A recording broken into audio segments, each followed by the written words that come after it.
दरम्यान काँग्रेसच्या सत्यशोधन समितीनं आता नागपुरामध्ये जाऊन हिंसाचाराचा आढावा घेतला। कायदा सुव्यवस्था राखण्यात अपयशी ठरलेलं राज्य सरकार बरखास्त करा अशी मागणी आता काँग्रेसचे नेते माणिकराव ठाकरेंनी केली आहे। त्यावर मुख्यमंत्री देवेंद्र फडणवीसांनी देखील प्रत्युत्तर दिलंय। काँग्रेसची समिती म्हणजे लांगुल चालन असल्याचा पलटवार मुख्यमंत्र्यांनी यावेळी केलाय। महाराष्ट्र सरकारला जर त्या ठिकाणी राज्य चालवता येत नाही, लॉ अँड ऑर्डर त्यांना राखता येत नसेल, सगळ्यात महत्वाचा विषय असतो कायदा आणि सुव्यवस्था, ती तुमच्यावर जबाबदारी सोपवली आहे, सुरक्षेची जबाबदारी सोपवली आहे राज्यातील सर्व जनतेने तुमच्यावर, आणि ते जबाबदारी जर तुम्ही स्वीकारत नसाल तर मग त्याला काय म्हणावं।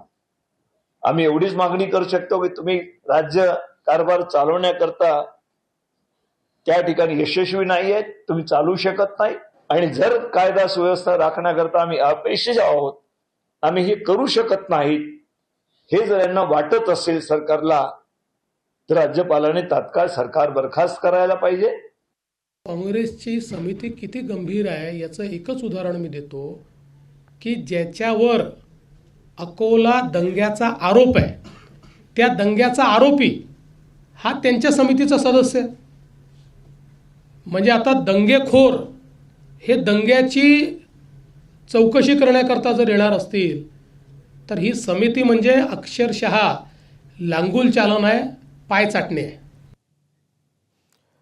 दरम्यान कुराणातील आयात जाळणाऱ्यांवर देशद्रोहाचा गुन्हा दाखल व्हावा अशी मागणी आता काँग्रेसचे नेते माणिकराव ठाकरेंनी केली आहे। काँग्रेसच्या सत्यशोधन समितीनं घेतलेल्या हिंसाचाराचा आढावा यावेळी घेण्यात आला। तसंच विश्व हिंदू परिषद बजरंग दलाच्या मोर्चालाही परवानगी कशी मिळाली असा देखील सवाल माणिकराव ठाकरेंनी उपस्थित केला।